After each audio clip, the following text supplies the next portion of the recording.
Oh, cool, a new Kanye West song.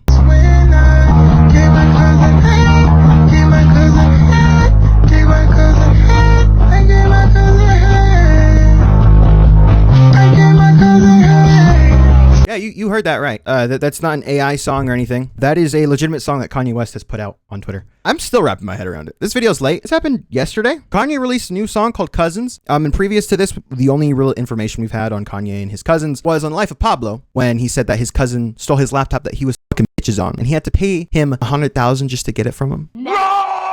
I don't know the lyrics very well. The tweet specifically saying, this song is called Cousins. It's about my cousin that's locked in jail for life for K-ing a pregnant lady a few years later after I told him we wouldn't, quote, look at dirty magazines together anymore. Perhaps in my self-centered mess, I felt it was my fault that I showed him those dirty magazines when he was 6, and then we acted out what we saw. My dad had Playboy magazines, but the magazines I found in the top of my mom's closet were different. My name is Ye, and I sucked my cousins until I was 14. Tweet sent. Accompanied by a really low quality music video filled with more just Nazi imagery and just weird shit that Kanye's been into lately, just posting porn on Twitter. And, you know, without all of the Nazi stuff and all of the abuse that he's himself admitted to, somehow this is the most surprising thing that he's tweeted so far. Seeing him tweet all that stuff, I was like, you know what? I guess. Whatever, dude. Like, that sucks. You've ruined my image of you and multiple people's images of you. But this is just like, dude, this is shit you tell someone in therapy. Not only that, he points out that his cousin was younger than him. So in reality, this is more Kanye molesting his cousin when they were both children. Yeah, I don't get the point of this. Here's the thing too. If this was a genuine expression of self that he put out there, I'd be like, you know what? Whatever. Similar to Kendrick's song, Mother I Sober. It's a beautiful song talking about someone abused. Not Kendrick's abuse specifically, but surrounding a similar subject, right? And opening yourself up as an artist like that is completely fine. And I honestly enjoy it. I love seeing artists when they show themselves at their most vulnerable. You can actually get like a real reading on that person. But this is a Dave Blunt song. Yeah, Dave Blunt's the guy who can't stand up on stage and sips fake lean. You don't have a problem with me sitting down on this stage? Me, stop coming around me and my friends.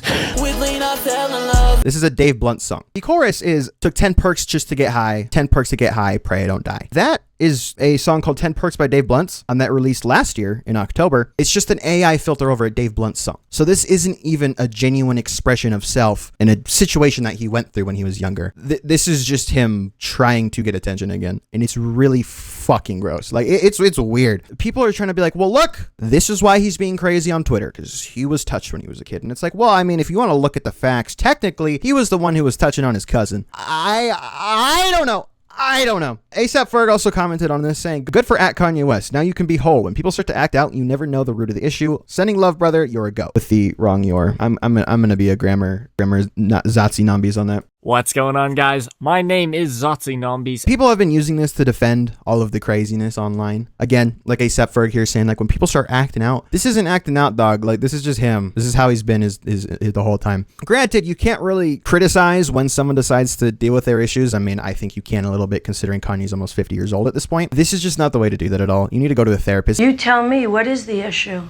He's a F-slur. And, you know, after you've actually like internalized this and like worked through it with a professional, if you still feel like posting it on Twitter, yeah. But like, this is just going to do more harm than good. I doubt that this helped him at all whatsoever. This is just going to continue adding to him being crazy. It's really, really sad to see, honestly. Like, as weird as it is, he's just falling further and further and further and further into this spiral of just being, I guess, crazy. I don't know. You know, like, it's such a sensitive subject, you know? Like, clearly this is something that genuinely did bother him. This is certainly something he needed to get off of his chest. Like, if you genuinely sat down and wrote a song and poured your heart out, even if it wasn't good, if it was you, if it was just you, great, awesome. But to have Dave Blunt's pretty much write 90% of the song and then include a few lines on there that you can post on a tweet to gain traction because that's what you've been doing. You just tweet stuff. You're just rage baiting on Twitter all day. I think that's really weird. And the fact that he's using his essay as a child, or his admission of essay on his cousin when he was younger, just to get more traction on Twitter is really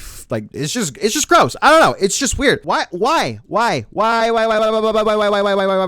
Keeps talking about he's not able to see his kids, which I do think is fucked up. But at the same time, it's like, if you're posting shit like this on Twitter, that definitely means you're not in the, you know, state to be able to handle your children right now. You know, obviously keeping him from his children is shitty. I do genuinely believe he needs to like fully get help, especially being a religious person himself. I find it very odd that he has yet to, you know, go to a priest, go to, you know, spiritual counseling or anything like that. He just wants to continue doing this for some reason. You know, I say that he's only tweeted this just for, you know, rage bait again and for interaction on Twitter, because a couple days ago he tweeted, "What's your favorite tweet this year?" with the eyes covered emoji. Like, he knows what he's doing. This is Kanye's whole thing. He says something to get people upset and then he rides off of that. He likes that. Not only this, I mean, he said he doesn't even like My Beautiful Dark Twisted Fantasy. And I remember watching a video from FD Signifier saying that My Beautiful Dark Twisted Fantasy was him apologizing, like an apology tour for being crazy, for all the, you know, the MTV awards thing and the George Bush thing, actually coming down and being like, guys, I'm chill. That was an apology tour and he actually didn't really want to make the album. When I heard him say that, I was like, I mean, I don't know, dude. That's possibly one of his greatest albums, to the point where I have it on CD and it's my favorite album of his, arguably. And then he says that he hates it. He says that it's terrible. And it literally admits that it was an apology tour and that he just did it because that's what people wanted him to do. I don't see any sincerity in this person anymore at all. Like, it's completely gone. Like, the last genuine, like, sincerity, I feel like, was on Donda and Jesus is King. That was it. It was the last piece of sincerity. Like, everything now is just he thinks it's funny. And it sucks. I love Ye. I love Kanye. I mean, not so much anymore. It just really, really sucks. I mean, even 15 hours ago, I love some Jews and I love Hitler. Like, and like, again, people are like, this is like, you know, being so vulnerable, saying like, this is so honest of him.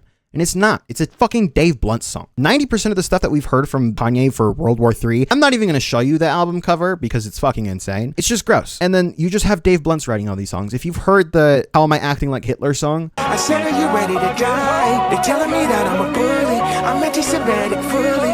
They saying I'm acting like Hitler. tell me that's not a Dave Blunt song. It's just, he's not even being an artist anymore. Like, at all. I hate it. Because if you listen to Bully, the little thing that he released on YouTube, some of those beats are fucking, like, just amazing. Bear to lead you home. Light 'em up. Beat me up. The only GOAT. The genius one. They're amazing. He's so fucking talented, and somehow God has decided to give this amazing talent to this insane person. And it just sucks. It even sucks more because, like, yeah, obviously the thing that he tweeted about this cousin is genuinely something that, you know, troubles him and something that bothers him and something that he needs to work through. And this is not the way to do that. You are never going to be able to genuinely work through this fully knowing everyone's response to it before being able to, like, actually analyze it yourself. You've just dealt with this internally. Like, that's how trauma works, dude. It's just sad. I don't know. Again, I would have rather him released a genuine song like Come to Life, that beautiful masterpiece of a song, right? It's so beautifully put together. And then for the song where he's talking about something traumatic that happened to him when he was a child that not only affected himself but also affected a family member, it's a really low quality shitty Dave Blunt's AI cover. Like, what the fuck? I don't know. That's really all I wanted to talk about today. Fucking dude. But he made Graduation. Oh my god. Now I can't even listen to The Life of Pablo. Can't listen to one song about the cousin anymore. 250,000 just to get it from him. That's what the line was. But yeah, I don't know. Please don't trauma dump on Twitter. It's weird. All right, goodbye. Love you. Bye.